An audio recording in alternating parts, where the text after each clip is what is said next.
खबर फरीदाबाद से, जहां कांग्रेस प्रदेश प्रवक्ता विकास चौधरी की हत्या कर दी गई है। आपको बता दें, फरीदाबाद के सेक्टर 9 का ये मामला, जहां पर हमला किया गया विकास चौधरी पर। हमलावरों ने उन्हें 8 से 10 गोलियां मारी, जिसके बाद अस्पताल पहुंचाया गया, लेकिन अस्पताल में इलाज के दौरान विकास चौधरी की मौत हो गई।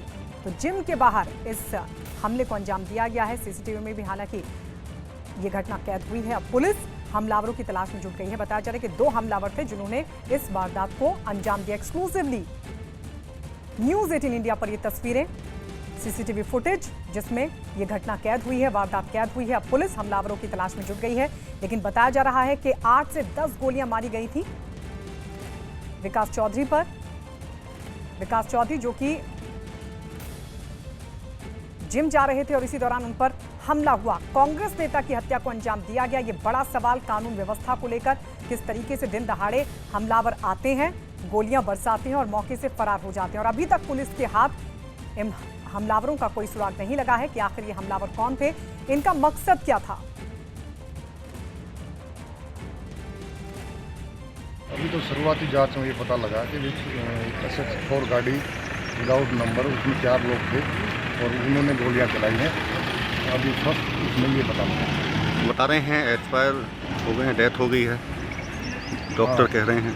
यस, कुछ पता चला है क्या आरोपियों का अंदाजा? अभी कुछ नहीं, अभी 10 अभी की तो बात है। अभी बस इतना ही पता चला कि ये गाड़ी की बताया जा रहा है 10 से भी ज़्यादा फायर किए गए हैं, ऐसा कुछ जानकारी शुरुआती जांच तो डॉक्टर बताएगा पोस्टमार्टम रिपोर्ट में क्या। हमारे बहुत ही मजबूत मेहनती साथी थे और जिस तरीके की ये घटना घटी है, 12 गोली जो भी सीसीटीवी फुटेज आई है उसमें बताया 12 गोलियां लगी हैं और बचने की संभावनाएं बहुत कम है। बहुत गंभीर हालत में हॉस्पिटल में उनको भर्ती करवाया है। बहुत तरह की बातें निकल कर के आ रही हैं। यही जंगल राज इसी को कहते हैं, जहां अपराध और अपराधियों का बोलबाला हो, कोई कानून का राज ना हो, कानून का किसी को डर ना हो। और चलिए सीधे रुक कर लेते हैं हमारे संवाददाता दीपक बिष्ट की तरफ, जो इस वक्त हमारे साथ फोन लाइन पर जुड़ गए हैं। दीपक, जिस तरीके से इस पूरी घटना को अंजाम दिया गया, इस हत्या को अंजाम दिया गया है, उससे साफ है कि योजनाबद्ध तरीके से बदमाश मौके पर पहुंचे थे। और ये बड़ा सवाल कानून व्यवस्था को लेकर, अभी तक कोई सुराग इन हमलावरों का? बिल्कुल निश्चित तौर पर, क्योंकि जिस वक्त 9 बजे के आसपास ये सीसीटीवी फुटेज जो दिखाई दे रहा है उसमें साफ तौर पर दिखाई दे रहा है कि जैसे उनकी गाड़ी पार्किंग में लगी है जिम के बाहर, और उसी दौरान उनकी गाड़ी के ठीक पीछे एक सफेद रंग की कार रुकती है। उसमें से 2 बदमाश उतरते ही उनकी ड्राइविंग वाली सीट पर पहुंचकर ताबड़तोड़ गोलियां बरसाते हैं। एक बदमाश ठीक गाड़ी के सामने से गोलियां बरसा रहा, शीशे को पार करते हुए गोलियां अंदर पहुंची है। तो कुल मिलाकर प्लानिंग पूरी प्रूफ थी और फुल प्रूफ प्लानिंग के तहत ये मर्डर किया गया है। लेकिन वजह इसके पीछे क्या है, इसका अभी तक फरीदाबाद पुलिस पता नहीं लगा पाई है, क्योंकि जो सीसीटीवी फुटेज है उसमें साफ तस्वीरें नहीं आ पाई, लेकिन दूर से जरूर दिखाई दे रहा है कि उन्होंने किसी भी तरह का कोई मफल अपने चेहरे को नहीं किया था, किसी तरह की चीज से ढका नहीं था। तो जाहिर सी बात है कि जो क्रिमिनल रहे हैं वो पूरी तरह से प्लान करके आए थे और आपराधिक इतिहास जरूर रहा हुआ उन्होंने जिस तरह से ताबड़तोड़ गोलियां बरसाई हैं। बहरहाल पुलिस महकमा जो है, अधिकारी मौके पर पहुंचे हुए हैं और टीमें बनाकर बदमाशों की धरपकड़ के लिए कोशिश की जा रही है। बिल्कुल दीपक, आप हमारे साथ बने रहे। इस बीच बता दें कि कांग्रेस के नेता रणदीप सुरजेवाला ने ट्वीट कर हरियाणा की बीजेपी सरकार को इस पर घेरा है। उन्होंने ट्वीट कर कहा है कि फरीदाबाद में कांग्रेस प्रवक्ता और नेता विकास चौधरी की दिन दहाड़े गोली मारकर हत्या की खबर अत्यंत दुखद है। ये कायराना हरकत घोर निंदनीय और शर्मनाक है। कांग्रेस पार्टी और मेरी ओर से उनके परिवार के प्रति गहरी संवेदनाएं हैं। ईश्वर उनकी आत्मा को शांति प्रदान करे। बीजेपी राज में प्रदेश गुंडा राज और संगठित अपराध का गढ़ बन गया है। कानून व्यवस्था तार तार हो चुकी है। गुंडे, बदमाशों और अराजक तत्वों का बोलबाला है। इस माहौल की दोषी सिर्फ खट्टर सरकार ही है। विकास चौधरी पर हमले की निष्पक्ष जांच हो और बीजेपी सरकार आरोपियों को कानूनी सजा दिलवाए। तो ये ट्वीट रणदीप सुरजेवाला की तरफ से। हमारे संवाददाता दीपक बिष्ट लगातार बने हुए हैं। दीपक, जाहिर तौर पर कानून व्यवस्था को लेकर सवाल अब कांग्रेस की तरफ से कि इसके लिए राज्य सरकार जिम्मेदार है, जो हाल कानून व्यवस्था का है। लेकिन पुलिस क्या कह रही है, क्योंकि अब जरूरी है कि जल्द से जल्द हमलावरों तक पहुंचा जाए, जबकि सीसीटीवी फुटेज भी सामने आ चुका है। दीपक जी, दीपक, पुलिस क्या कह रही, कब तक हमलावरों तक पहुंच पाएगी पुलिस? अब देखिए, पुलिस की टीमें जो है यहाँ पर लगाई गई हैं, क्योंकि जो सीसीटीवी फुटेज है उसके आधार पर पुलिस को ये तो अब साफ हो गया है कि सफेद रंग की गाड़ी के साथ वो बदमाश आए थे और उन लोगों ने क्या आगे जाके उसी गाड़ी का इस्तेमाल किया या गाड़ी बदलकर दूसरी गाड़ी में शिफ्ट होकर गए या फिर बाइक पर चले गए, ये चीजें यहाँ पर दूसरे सीसीटीवी फुटेज से साफ हो पाएगी, क्योंकि जहाँ बदमाश जिस रूट पर गए हैं उस रूट के सभी सीसीटीवी फुटेज को खंगाला जा रहा है। डीवीआर को कब्जे में लेकर पुलिस की टीमें लगातार कोशिश कर रही है, क्योंकि जो बदमाश आए थे, क्योंकि मामला एक बड़े राजनेता के हत्या का है और यही वजह है कि पुलिस महकमा जो है पूरी तरह से जुट गया है। लेकिन लगभग कहेंगे कि अभी तक उनके हाथ खाली ही है, लेकिन जो सीसीटीवी फुटेज है उससे ये साफ हो चुका है कि बदमाश पूरे इरादे से आए थे और हत्या की वारदात को अंजाम देने के बाद ही वो पूरे मन से वहां से जब उन्हें लगा कि उनकी मौत हो चुकी है, उनके ऊपर उन्होंने गोलियां मार दी हैं, उसके बाद ही वो वहां से निकले, क्योंकि एक बदमाश लगातार 2 बार घूम कर आया और वो पूरी तस्दीक कर लेना चाहते थे कि उनकी हत्या करके ही जाना है और यही वजह थी कि उनकी हत्या की गई। बहरहाल पुलिस महकमा अभी कुछ बयानबाजी न करते हुए सिर्फ जांच पर जुटा हुआ है, लेकिन देखना यही हुआ कि अपराधियों तक कब पहुंच पाती है पुलिस। दीपक, आप बने रहिए हमारे साथ।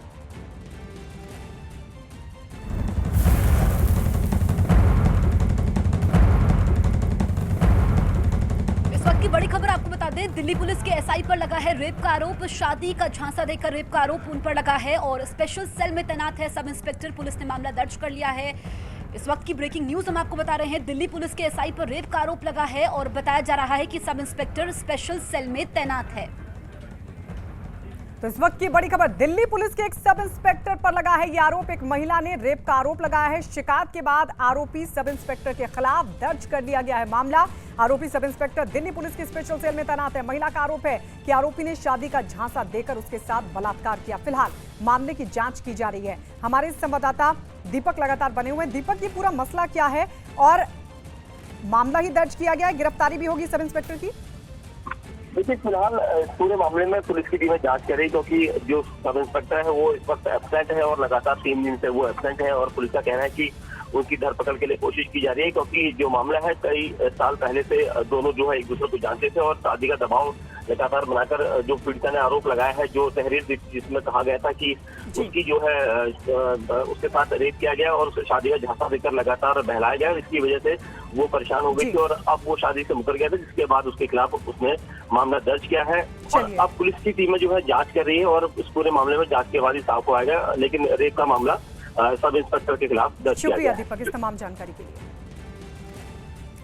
उधर दिल्ली के पास फरीदाबाद में छेड़छाड़ का विरोध करने पर एक बदमाश ने लड़की को चाकू मारकर जख्मी कर दिया। लड़की बीए आईएमएस की छात्रा बताई जा रही है और एक निजी अस्पताल में प्रैक्टिस करती है। अस्पताल से घर लौटते समय बदमाश ने पहले तो लड़की से छेड़छाड़ की और जब लड़की ने विरोध किया तो आरोपी ने चाकू से 2 बार वार किया। इससे पहले कि मौके पर मौजूद लोग बदमाश को पकड़ पाते वो फरार हो गया। लड़की के पेट और हाथ में चाकू लगे हैं। पुलिस ने लड़की की शिकायत के बाद मामला दर्ज कर लिया है और फिलहाल बदमाश की तलाश की जा रही है।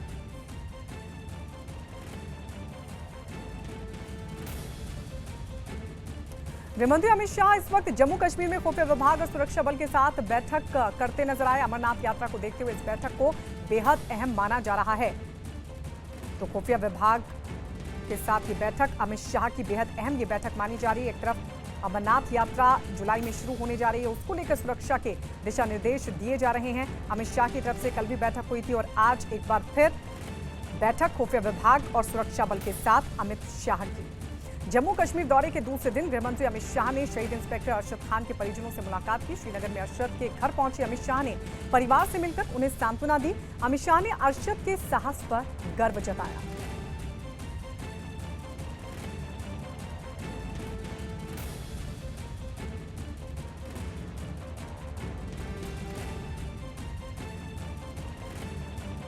गृहमंत्री अमित शाह ने अनंतनाग में शहीद एसएचओ अरशद खान के परिजनों से मुलाकात के बाद ट्वीट भी किया। अमित शाह ने ट्वीट कर लिखा कि अनंतनाग में आतंकी हमले में शहीद एसएचओ अरशद खान के घर जाकर परिजनों को सांत्वना दी। देश की सुरक्षा के लिए उनके त्याग ने कई लोगों की जान बचाई। अरशद खान की वीरता और साहस पर पूरे देश को गर्व है।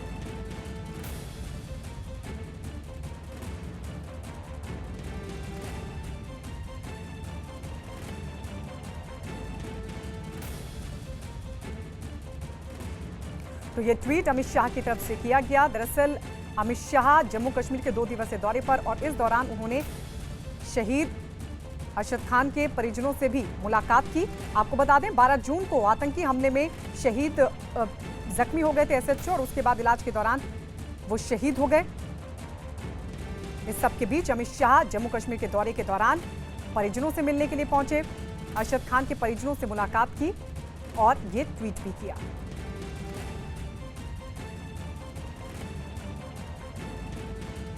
जम्मू कश्मीर के अनंतनाग में सुरक्षा बल को बड़ी कामयाबी मिली है। सुरक्षा बल ने मुठभेड़ में लश्कर तैयबा के एक आतंकी आदिल रहमान डार को ढेर किया है, तो वहीं सुरक्षा बल ने दूसरे आतंकी को जख्मी हालत में जिंदा पकड़ लिया है। ये बड़ी कामयाबी मानी जा रही है। तो लश्कर का आतंकी आदिल रहमान डार ढेर हो गया है। दो तस्वीर हम आपको दिखा रहे हैं। लश्कर के आतंकी को ढेर किया, तो वहीं दूसरे आतंकी को जिंदा पकड़ लिया है। सुरक्षा बल को ये बड़ी कामयाबी हाथ लगी है। माना जा रहा है कि ये बड़ी कामयाबी सुरक्षा बल के हाथ लगी है। जम्मू कश्मीर के अनंतनाग में जब सुरक्षा बल ने मुठभेड़ में लश्कर तैयबा के आतंकी, जिसका नाम आदिल रहमान डार बताया जा रहा है, उसको ढेर कर दिया, तो वहीं सुरक्षा बल ने दूसरे आतंकी को जख्मी हालत में जिंदा पकड़ लिया है।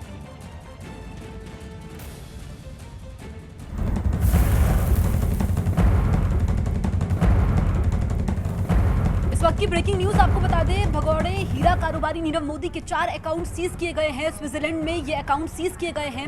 भारत की ईडी की मांग पर ये अकाउंट सीज किए गए हैं। आपको बता दें कि पीएनबी घोटाले का मुख्य आरोपी है नीरव मोदी। भारत के हजारों करोड़ रुपए लेकर भाग गया है और अब उसके 4 अकाउंट सीज किए गए हैं। तो भारत के बैंकों से हजारों करोड़ रुपयों का कर्ज लेकर लंदन भागे नीरव मोदी के 4 अकाउंट्स को स्विट्जरलैंड में सीज कर दिया गया है। भारत की ईडी की अपील पर इन अकाउंट्स को बंद किया गया है स्विट्जरलैंड की तरफ से। तो आपको बता दें 4 अकाउंट नीरव मोदी के सीज कर दिए गए हैं। सीधे रुक कर लेते हैं हमारे संवाददाता विवेक गुप्ता की तरफ, जो इस वक्त हमारे साथ फोन लाइन पर जुड़ गए हैं। विवेक, क्या कुछ जानकारी मिल पा रही है?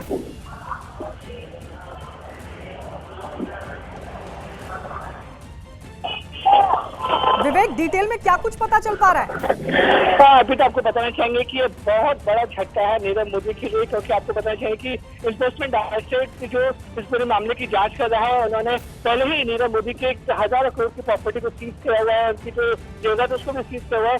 अब ये इन्फोर्समेंट डायरेक्टरेट पूरी कोशिश कर रहा है कि जो नीरव मोदी के विदेश में जो खाते हैं उन्हें भी पूरी तरह सीज कर दिया जाए, ताकि वो कोई भी फाइनेंशियल ट्रांजेक्शन नहीं कर पाए। ईडी की मांग पे ही स्विट्जरलैंड में 4 बड़े बैंकों के अकाउंट नीरव मोदी के सीज कर दिए गए हैं, यानी कि नीरव मोदी उस पर कोई भी ट्रांजेक्शन नहीं कर सकते हैं। ईडी सूत्रों का मानना है कि ये जो 4 बैंक अकाउंट सीज किए गए हैं उसमें मोटी रकम यहाँ से बैंक खातों में रखी गई है और ईडी को शक है कि जो पैसा यहाँ से मनी लॉन्ड्रिंग के जरिए वहाँ पे भेजा गया है इन स्विस बैंकों खातों में हो सकता है। तो नीरव मोदी के लिए बहुत बड़ा झटका मान सकता है और जांच एजेंसी ईडी के लिए बड़ी कामयाबी है कि उनकी मांग पर स्विट्जरलैंड में 4 बैंक अकाउंट नीरव मोदी के सीज कर दिए हैं। चलिए, शुक्रिया विवेक इस तमाम जानकारी के लिए।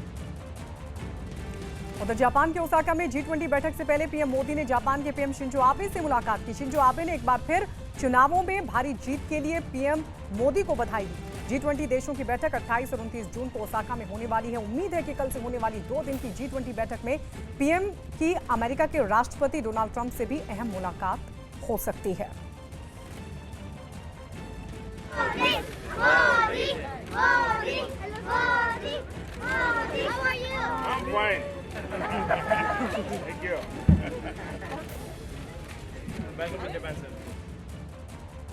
और आइए बढ़ते हैं आगे। इंदौर से विधायक आकाश विजयवर्गीय की जमानत याचिका पर आज सेशन कोर्ट में सुनवाई होनी है। आकाश विजयवर्गीय पर नगर निगम के अधिकारी को क्रिकेट बैट से पीटने का आरोप है। इंदौर में कल नगर निगम की टीम एक जर्जर मकान गिराने गई थी और इसी दौरान मौके पर पहुंचे विधायक आकाश विजयवर्गीय और उनके समर्थकों की नगर निगम के कर्मचारियों से कहासुनी हो गई। आरोप है कि इसी दौरान आकाश विजयवर्गीय ने एक अधिकारी के साथ मारपीट की।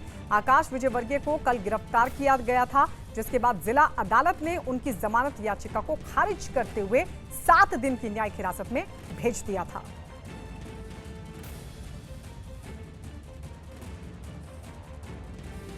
भारतीय जनता पार्टी 15 साल में जो गुंडा राज के चलते कभी कोई उनके खिलाफ एफआईआर नहीं होती थी, कांग्रेस की सरकार में हर वो असामाजिक तत्व जो कोई भी कानून तोड़ेगा उस पर कार्रवाई होगी, चाहे उनके दूसरे लोग थाना घेरे चाहे कोर्ट घेरे। इससे शर्मनाक और कुछ नहीं हो सकता और कार्रवाई के चलते आकाश को सजा अवश्य। जनप्रतिनिधि को शायद ये शोभा नहीं देता है कि काम करने वाले अधिकारी और कर्मचारियों को गुंडागर्दी के जरिए आप उनका दमन करना चाहते हो। ये शायद ठीक नहीं है। इससे बड़ा ख़राब मैसेज सामाजिक और राजनीतिक क्षेत्रों में गया है। तुम कितने भी बड़े बाहुबली हो, लेकिन ये समझना पड़ेगा कि यहाँ लोकतंत्र है मध्य प्रदेश में भी। हमारे संवाददाता मनोज जुड़ गए हैं ज्यादा जानकारी के साथ। मनोज, कहा जा रहा था कि 12 बजे सेशन कोर्ट में सुनवाई होनी थी आकाश विजयवर्गीय की जमानत याचिका पर, क्या अपडेट मिल पा रहा है? कि अभी खबर मिली है कि जो वकील हैं, वकील से पता चला कि आकाश विजयवर्गीय के वकील ने इंदौर की सेशंस कोर्ट में जमानत की याचिका लगा दी है और अब उस जमानत की याचिका पर 2 बजे या हो सकता है कि लंच के बाद 3 बजे उस पर सुनवाई हो। लेकिन जमानत के लिए याचिका आकाश विजयवर्गीय के वकील ने इंदौर की सेशन कोर्ट में लगा दी है। इसके पहले उनकी जो याचिका थी जिला अदालत ने खारिज कर दी थी इस आधार पर, क्योंकि जो तर्क दिया गया था कि इनकी वजह से जो कानून व्यवस्था की स्थिति बन रही है और साथ ही साथ जो वीडियो फुटेज था उसके आधार पर केस जो धमकाने का, साथ ही साथ सरकारी काम में बाधा डालने का वो केस दर्ज हुआ है। तो उस आधार पर उनकी जमानत जिला अदालत ने खारिज की थी। अब इस पर सुनवाई 2 या 3 बजे इस पर सुनवाई होगी और उन्होंने अपनी तरफ से जमानत की अर्जी लगा दी है। जी मनोज, आप रहिए हमारे साथ। सर, ये जो तरीका है आपको लग रहा है कि उचित था आकाश विजयवर्गीय की तरफ से जो नगर निगम के कर्मचारियों अधिकारियों के साथ जिन्होंने मारपीट का रास्ता अपनाया? उद्देश्य उनका पवित्र था, तरीके पे आपत्ति हो सकती है। उन्होंने जो काम किया खुद अपने लिए नहीं किया ना अपने परिवार के लिए किया। जनप्रतिनिधि है, जनता के लिए लड़ा। अब उसका जो तरीका था उस पर आपत्ति हो सकती है, वो तरीका गलत हो सकता है। बच्चा है, घर का है, ठीक करेंगे। एक उम्र होती है, अभी 4-6 महीने ही हुए हैं, तो इसलिए अगर कोई त्रुटि हुई है तो हम सुधार करेंगे। सर, कांग्रेस आरोप लगा रही है कि बीजेपी की जो गुटबाजी है इसके बाद से लगातार इंदौर में देखने को मिल रही है। इसमें गुटबाजी का क्या लेना देना है? अब कांग्रेस अपनी गुटबाजी देखे कि उनकी कैबिनेट नहीं चलने दे रहे उनके मंत्री, कोई उंगली करता है, किसी की उंगली का ऑपरेशन होता है, इससे क्या संबंध है? हमें उन पे इन सब चीज़ों पे नहीं है और वो हमारे बारे में ऐसा नहीं बोले, ये प्रार्थना है। हमारे संवाददाता मनोज लगातार बने हुए। मनोज, भले ही बीजेपी किनारा करने की कोशिश करे, लेकिन जब इस तरह की तस्वीरें दूसरी पार्टी के विधायकों की तरफ से सामने आती तो सबसे पहले सवाल बीजेपी उठाती है। अब क्या महज किनारा कर लेने से काम चलेगा? क्योंकि कानून को हाथ में लेने वाला चाहे कोई भी हो, कानून की नजर में अपराधी है। बीजेपी का तरीका, जैसे भी खुद जो पूर्व मंत्री रह चुके हैं नरोत्तम मिश्रा, और वो साफ तौर पर कह रहे हैं कि तरीका गलत हो सकता है, घर का बच्चा है, समझाया जाएगा, त्रुटि को दूर किया जाएगा। यानी मान रहे हैं कि तरीका गलत है। इस तरह क्रिकेट के बल्ले से एक नगर निगम के अधिकारी की पिटाई नहीं की जा सकती। कोई कानून एक विधायक को ये अधिकार नहीं देता। और दूसरा सबसे बड़ा सवाल है कि जो सवाल बीजेपी कर रही है, मेयर किसका? मेयर बीजेपी का। और ये जो पहला नोटिस है वो बीजेपी के राज में, जब शिवराज सिंह चौहान मध्य प्रदेश के मुख्यमंत्री थे, तब पहला नोटिस अप्रैल 2018 में इस मकान को डेंजरस मानते हुए, खतरनाक मानते हुए पहला नोटिस दिया गया था। तो अब इसमें राजनीति कहां से आई? बीजेपी के राज में, बीजेपी के मेयर में पहला नोटिस एक मकान को दिया गया और उसको जब 1 साल बाद जाकर गिराया जा रहा है, 1 साल से ज्यादा वक्त के बाद, तो उसमें कहां से राजनीति आई और कैसे एक बल्ले से मारने का अधिकार एक विधायक को मिल गया? तो कुछ बीजेपी एक तरह से किनारा करते भी दिख रही है। आज यहाँ पर जो प्रदेश के अध्यक्ष का कार्यक्रम था इंदौर में, वो कार्यक्रम रद्द हो गया, वो इंदौर नहीं आए।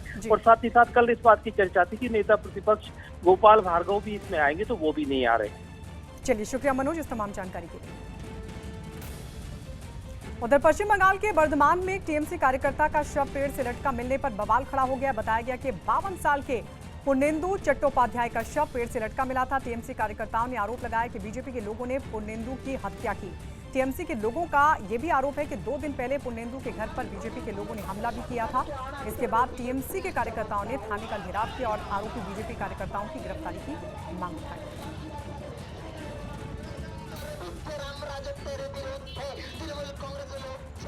पश्चिम बंगाल के बर्धमान का ये मामला, जहां एक बार फिर से बवाल दरअसल इस बात को लेकर हुआ, एक टीएमसी कार्यकर्ता का शव पेड़ से लटका मिला था। 52 साल के पुर्णेंदु चट्टोपाध्याय का शव पेड़ से लटका मिला था, जिसके बाद टीएमसी कार्यकर्ताओं ने आरोप लगाया कि बीजेपी के लोग इसके पीछे हैं। बीजेपी के लोगों ने ही पुर्णेंदु की हत्या की।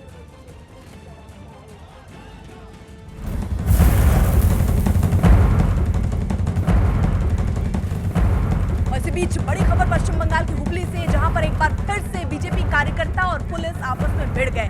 घटना कल रात की बताई जा रही है और ये कहा जा रहा है कि बीजेपी के जो कार्यकर्ता थे वो जय श्री राम के नारे लगा रहे थे, जिसके बाद पुलिस ने फायरिंग कर दी, जिसमें एक कार्यकर्ता घायल हो गया, जिसके बाद दोनों के बीच बीजेपी कार्यकर्ता और पुलिस के बीच झड़प की जो स्थिति है वो बढ़ती नजर आ रही है। इस वक्त की बड़ी खबर पश्चिम बंगाल के हुगली में बीती रात एक बार फिर बीजेपी कार्यकर्ताओं और पुलिस के बीच झड़प देखने को मिली। लोगों का आरोप है कि बीती रात बीजेपी कार्यकर्ताओं के जय श्री राम के नारे लगाने पर पुलिस ने गोली चला दी। इस फायरिंग में बीजेपी का एक कार्यकर्ता जख्मी हो गया। इसके बाद आज बीजेपी कार्यकर्ता सड़क पर उतरकर विरोध कर रहे हैं। तो सड़क पर उतरकर बीजेपी की तरफ से विरोध प्रदर्शन किया जा रहा है। हुगली का मामला जब पुलिस और बीजेपी कार्यकर्ताओं में झड़प हुई और बताया जा रहा है कि बीती रात बीजेपी कार्यकर्ताओं की तरफ से जय श्री राम के नारे लगाने पर पुलिस ने गोली चला दी। आशिका सिंह हमारी संवाददाता जुड़ गई हैं ज्यादा जानकारी के साथ। आशिका, क्या है ये पूरा मामला, आखिर क्यों पुलिस की तरफ से गोली चलाई गई? जी देखिए, बीजेपी की तरफ से आरोप ये लग रहा है कि कल देर रात करीब 1 बजे के आसपास की घटना हुई जब उनके इस कार्यकर्ता जयसन मलिक को पुलिस ने गोली चला दी उनके ऊपर। बताया ये जा रहा है कि जय श्री राम कहने पर पुलिस जो है वो भड़क गई। पुलिस के 3 अधिकारी थे जिनमें से एक ने सीधा अपनी सर्विस पिस्टल निकाली और उससे गोली चला दी। फिलहाल जो है वो अस्पताल में है और उनका इलाज चल रहा है। इसी बीच हुगली में जगह जगह पर भाजपा के जो कार्यकर्ता हैं वो सड़क अवरोध कर रहे हैं, प्रदर्शन कर रहे हैं, टायर जला करके रास्ते को रोका गया है। इसी क्रम में कल रात की जो तस्वीरें हैं, लोगों ने पुलिस वालों को घेरा, उनको जो है उनकी साथ धक्का मुक्की भी हुई है। आशिका, लेकिन क्या बंगाल में हिंसा थमती हुई ऐसा लगता है दिखाई नहीं दे रही है, क्योंकि अभी टीएमसी के कार्यकर्ता का शव मिलने पर टीएमसी का आरोप कि बीजेपी के कार्यकर्ताओं ने हत्या को अंजाम दिया और दूसरी तरफ जय श्री राम के नारे लगाने पर पुलिस की तरफ से गोली चलाने का आरोप बीजेपी की तरफ से लगाया जा रहा है और ये हिंसक प्रदर्शन की तस्वीरें भी हम देख रहे हैं। लग रहा है कि बंगाल में हिंसा फिलहाल थमेगी। गोली, बम बारूद और इसके साथ ही हत्या, जो दोनों का पार्टी है उनके कार्यकर्ताओं के शव मिलने का दौर चुनाव के पहले से चल रहा है और चुनाव खत्म होने के बाद भी एक ही राज्य है जहां पर हिंसा का दौर जो है और भी ज्यादा बढ़ गया है, घटने का नाम नहीं ले रहा है। इसको लेकर के चेतावनी जो है सेंटर की तरफ से भी दी जा चुकी है राज्य सरकार को। उसके बाद भी जो ये सिलसिला है थमने का नाम नहीं ले रहा है, तो लगातार यहाँ पर हिंसा हो रही है। बिल्कुल, लगातार हिंसा और इससे निपटने के लिए राज्य सरकार पूरी तरह से नाकाम। शुक्रिया आशिका इस तमाम जानकारी के लिए। उधर फरीदाबाद में कांग्रेस के प्रदेश प्रवक्ता विकास चौधरी की हत्या को अंजाम दिया गया है। सेक्टर 9 में उन पर हमला किया गया। हमलावरों ने उन्हें 8 से 10 गोलियां मारी, जिसके बाद अस्पताल में भर्ती करवाया गया विकास चौधरी को, जहां मौत हो गई।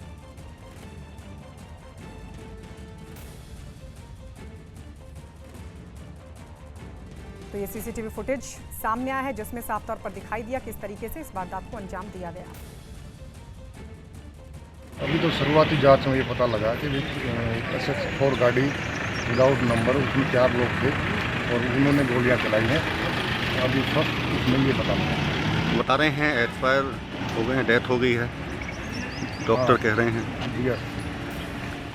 कुछ पता चला है क्या आरोपियों का अंदाजा? अभी कुछ नहीं, अभी 10 अभी की तो बात है, बस इतना ही पता चला चुका है कि ये गाड़ी की। बताया जा रहा है 10 से भी ज़्यादा फायर किए गए हैं, ऐसा कुछ जानकारी शुरुआती जांच? तो डॉक्टर बताएगा पोस्टमार्टम रिपोर्ट में क्या। हमारे बहुत ही मजबूत मेहनती साथी थे और जिस तरीके की ये घटना घटी है, 12 गोली जो भी सीसीटीवी फुटेज आई है उसमें बताया 12 गोलियां लगी हैं और बचने की संभावनाएं बहुत कम है। बहुत गंभीर हालत में हॉस्पिटल में उनको भर्ती करवाया है। और तरह की बातें निकल कर के आ रही हैं। यही जंगल राज इसी को कहते हैं, जहाँ अपराध और अपराधियों का बोलबाला हो, कोई कानून का राज ना हो, कानून का किसी को डर ना हो। और चलिए सीधे रुक कर लेते हैं हमारे संवाददाता दीपक बिष्ट की तरफ, जो इस वक्त हमारे साथ लाइव जुड़ गए हैं। दीपक, विदाउट नंबर ये गाड़ी थी और जिस तरीके से इस पूरी वारदात को अंजाम दिया गया, हरियाणा पुलिस पर एक बड़ा सवाल है, कैसे अपराधियों के हौसले इतने बुलंद हैं कि दिन दहाड़े इस वारदात को अंजाम देते हैं, फरार हो जाते हैं? बिल्कुल निश्चित तौर पर, क्योंकि फरीदाबाद में जिस जगह पर हम लोग खड़े हैं ये सेक्टर 9 का वही जगह है जहां पर वारदात हुई थी और सेक्टर 9 के इस जिम के अंदर उन्हें आना था और सुबह लगभग 9 बजे के आसपास यहाँ पर इसी पार्किंग में विकास चौधरी जो कांग्रेस के प्रदेश प्रवक्ता है हरियाणा के, उन्होंने यहाँ पर अपनी फॉर्च्यूनर लगाई थी। लेकिन उसी वक्त इसी दौरान यहीं पर एक गाड़ी उनके पीछे रुकी थी और सफ़ेद रंग की उस गाड़ी में से 2 बदमाश निकले और उन्होंने ताबड़तोड़ फायरिंग की है। और यहाँ पर उस वक्त जिम के आसपास जो भी लोग थे वो यहाँ से देखते रह गए, क्योंकि यहाँ पर एक गार्ड भी यहाँ पर है। सुबह जब ये हुआ था क्या अचानक क्या देखा आपने? सर मैं बिजी था। हाँ बिजी था मैं। फायरिंग की आवाज़ आई आपको? हाँ आवाज़ आई थी मेरे को। हाँ कौन कौन देखा आपने, किसको? मैं देख नहीं पाया, मैं अंदर चला गया था, मतलब बताने के लिए लोगों को। हाँ कैसे सी बात हो गई है। गोली की आवाज़ सुनी थी? बस। कार रुकते हुए भी देखी आपने? नहीं मैंने नहीं देखी रुकती, क्योंकि दुनिया भर की कार निकलती हैं, आती हैं, रुकती है यहाँ पे। तो विकास चौधरी जिस वक्त यहाँ पर जिनको गोली मारी गई थी, ये गार्ड थे यहाँ पर। इनका कहना है कि ये दूसरों को सूचना देने अंदर गया था और इसी जगह पर ये गाड़ी यहाँ पर आप देख सकते हैं, क्योंकि 2 जगह से बदमाशों ने 2 बदमाश थे और दोनों ने फायरिंग करी थी और उनकी गाड़ी के शीशे यहाँ पर बिखरे हुए हैं, क्योंकि दोनों प्लान करके आए थे। क्योंकि रेकी की गई थी, यहाँ से 500 मीटर की दूरी पर उनका घर है और वहाँ से वो रोजाना आते हैं। कल वो यहाँ पर जिम करने नहीं आए थे, जो आसपास के जिम करने वाले उनके साथी उन्होंने बताया कि कल नहीं आए थे, लेकिन इस जिम को हमेशा वो यहाँ पर ज्वाइन करने आते थे, क्योंकि फिटनेस के लिए वो बहुत सजग रहते थे। और यही वजह थी कि लोगों ने कहा कि वो काफ़ी अच्छे थे, मिलनसार थे, किसी तरह की कोई दुश्मनी उनकी नहीं लगती है। लेकिन यहाँ पर जिस तरह से उनकी हत्या की गई है, तो कोई ऐसी वजह रही है, चाहे वो पॉलिटिकल हो या फिर निजी कोई रंजिश रही है, जिसकी वजह से बदमाशों ने पूरी रेकी की। पूरे इलाके के उनके 500 मीटर का जो घर से जिम तक के आने का जो रास्ता है उसको पूरा देखा गया। उसके बाद उनके ऊपर हमला उस वक्त किया गया जब वो गाड़ी में अकेले अपनी फॉर्च्यूनर गाड़ी में यहाँ पर आए थे। तो कायदे से यहाँ पर लोगों ने ये बताया कि रोजाना वो अकेले आते थे, ड्राइवर का इस्तेमाल नहीं करते थे। लेकिन अब हरियाणा पुलिस इस पूरे मामले में क्या कर रही है, ये उनको जवाब देना होगा, क्योंकि फरीदाबाद पुलिस अभी तक यहाँ पर कोई वक्तव्य अपना साफ नहीं कर पाई है। लेकिन जो आसपास के सीसीटीवी फुटेज है उनको खंगाला जा रहा है। बिल्कुल, सीसीटीवी फुटेज भी सामने आ चुका है, लेकिन सवाल यही खड़ा हो रहा है दीपक, जब सीसीटीवी फुटेज सामने आ चुका है उसके बावजूद आखिर क्या दिक्कत आ रही है हरियाणा पुलिस को? अभी तक क्यों अपराधियों का, इन बदमाशों का सुराग नहीं लगा पाई है? देखिए, जो बदमाशों की संख्या है वो 2 है, यानी कि एक कार के अंदर 2 बदमाश हैं, तो यानी कि कुछ और लोग भी उस कार के अंदर थे जो बैकअप के लिए आए होंगे, क्योंकि अनुमान यही लगाया जा रहा है। यहाँ से वारदात करने के बाद कार यहाँ से बाईं तरफ को निकली है, तो यानी वो आगे जाकर हो सकता है उनके साथ उन्होंने अपनी कार बदली हो, क्योंकि पुलिस की जो टीमें हैं वो इस पूरे रूट की सीसीटीवी फुटेज खंगाल रही है। जो सीसीटीवी फुटेज गोली मारने का आया है वो मैं दिखाना चाहूँगा।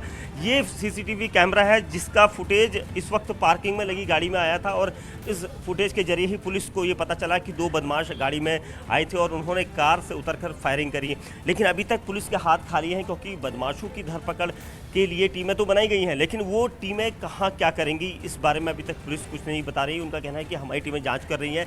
जो आसपास के 3 रूटों के सीसीटीवी फुटेज हैं उनको खंगालने की कोशिश की जा रही है कि उनकी मूवमेंट कहाँ को की गई है, क्या उनके साथ और भी कोई साथी थे। लेकिन इसलिए भी जरूरी हो जाता है कि पुलिस जल्द से जल्द बदमाशों तक पहुंचे, क्योंकि फरीदाबाद दिल्ली से सटा एरिया है।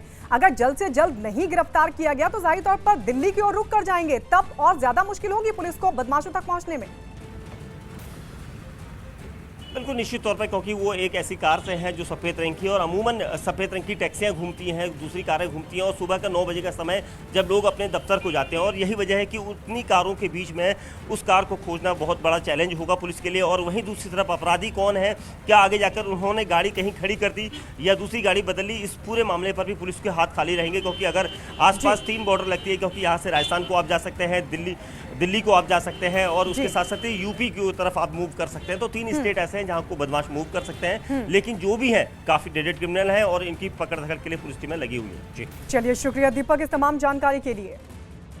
और आइए बढ़ते हैं आगे। भीड़ की हिंसा के विरोध में समाजवादी पार्टी ने संसद भवन परिसर में प्रदर्शन किया। एसपी सांसद आजम खान ने गांधी प्रतिमा के सामने हाथ में पोस्टर लेकर विरोध जताया। समाजवादी पार्टी के नेता मोहम्मद आजम खान संसद भवन में गांधी जी की प्रतिमा के ठीक सामने हाथ में एक बैनर लेकर खड़े हैं। गांधी जी की प्रतिमा पीछे है, बैनर आगे है और वो गांधी जी से फरियाद कर रहे हैं कि मौन तोड़िए। आजम खान साहब, किस बात पर मौन तोड़े गांधी जी? स्लोगन लिखा है। अगर आपके ये स्लोगन भी समझ में नहीं आता तो क्या होगा देश का? नहीं, लाइनों के बीच में भी कुछ है लिखा हुआ, तो मैं आपसे जानना चाहता हूँ कि बीच का क्या है? बस किनारा भी यही है, बीच भी यही है, अंत भी यही है। प्रधानमंत्री ने जो भाषण दिया संसद में, जिस तरफ आप जिक्र कर रहे हैं लिंचिंग वगैरह की घटनाएं जो देश में हुई हैं, उस पर उन्होंने कहा कि दोषियों को सजा मिलनी चाहिए। क्या उससे संतुष्ट हैं आप या लगता है और भी कुछ किया जाना चाहिए अभी? अभी कुछ होना शुरू ही कब हुआ है? अभी तो शुरू भी नहीं हुआ। उनका एश्योरेंस, उसको कैसे देखते हैं आप? कह देना तो काफ़ी नहीं होता, उसके नतीजे आने चाहिए जो अभी तक शुरू भी नहीं हुए हैं।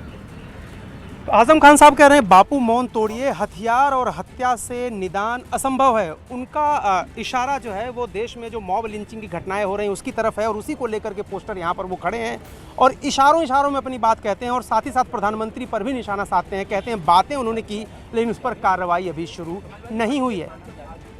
कैमरामैन नीरज तिवारी के साथ अरुण सिंह, न्यूज़ 18 इंडिया, दिल्ली। उधर बीजेपी ने आजम खान के संसद भवन परिसर में प्रदर्शन पर पलटवार किया। बीजेपी के प्रवक्ता जीवीएल नरसिम्हा राव ने कहा कि भीड़ की हिंसा के खिलाफ सरकार कदम उठाएगी।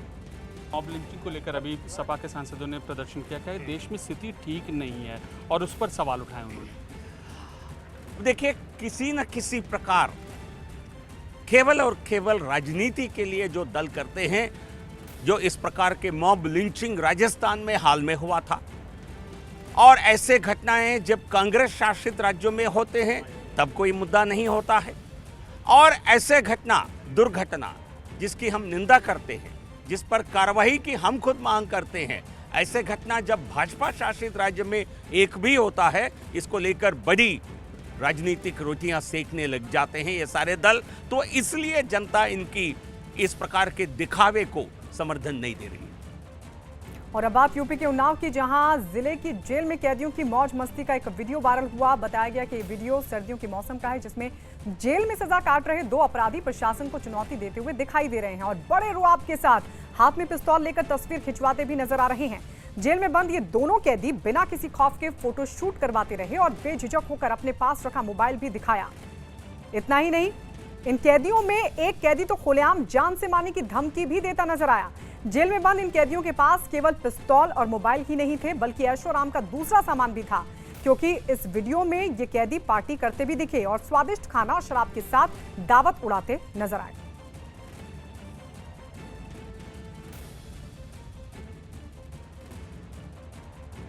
वीडियो जो वायरल हुआ आप लोग देख रहे होंगे, इसमें मुख्य रूप से जो है कर्मियों की मिलीभगत से, बंदियों की मिलीभगत से जो कार्रवाई हुई है, इसके बारे में एक रिपोर्ट बनाकर उच्च अधिकारियों को भेज दी गई है और शीघ्र ही इस पर जो कार्रवाई, कठोर से कठोर कार्रवाई की जाएगी। और सीधे रुक कर लेते हमारे संवाददाता अजीत की तरफ, जो इस वक्त हमारे साथ फोन लाइन पर जुड़ गए हैं। अजीत, इस पूरे मामले पर क्या कार्रवाई हुई है जेल प्रशासन के खिलाफ अभी तक?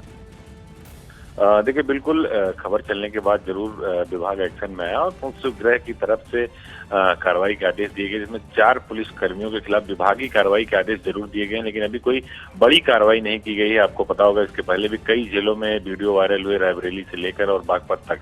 तो निश्चित तौर पर अभी भी इसमें कार्रवाई की जरूरत है, क्योंकि मुख्यमंत्री ने साफ तौर पर कह दिया कि इनके खिलाफ बड़ी कार्रवाई की जाए और एक नजीर बननी चाहिए। लेकिन जिस तरह आप उन्नाव में देख रहे हैं कि लगातार हाथ में पिस्तौल लेकर 2 अपराधी घूम रहे हैं, उनके पास मोबाइल है, खाने पीने का सारा सामान है, पिस्तौल है, तो निश्चित तौर पर एक बड़ा सवाल खड़ा होता है कि आखिर जेलों में हो क्या रहा है। बागपत में मुन्ना बजरंगी की हत्या हुई, जेलर बर्खास्त कर दी गई, लेकिन जेलों की हालत जो है अभी भी सुधर नहीं रही है। माफियाती का बड़ा मसला देवरिया जेल में आया, उसके बाद उन्हें बाहर भेजा गया।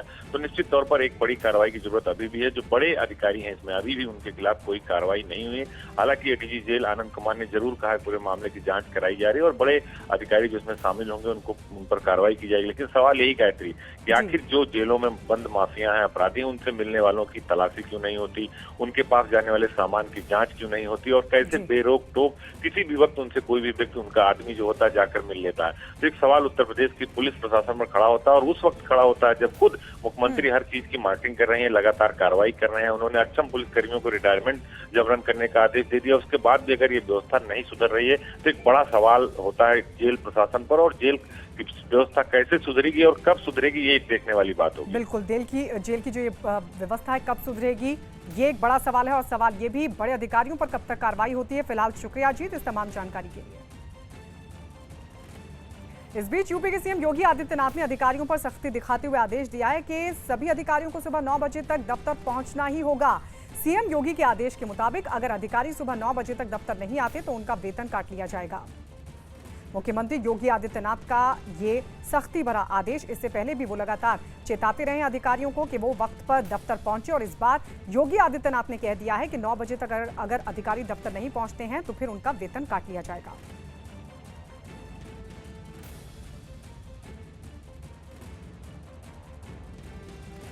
तो ये सख्ती मुख्यमंत्री योगी आदित्यनाथ की तरफ से, लगातार अधिकारियों की तरफ से लापरवाही बरती जा रही थी, जिसके बाद ये सख्त आदेश मुख्यमंत्री योगी आदित्यनाथ ने दिया और कहा कि सुबह 9 बजे दफ्तर पहुंचे नहीं तो कार्रवाई होगी।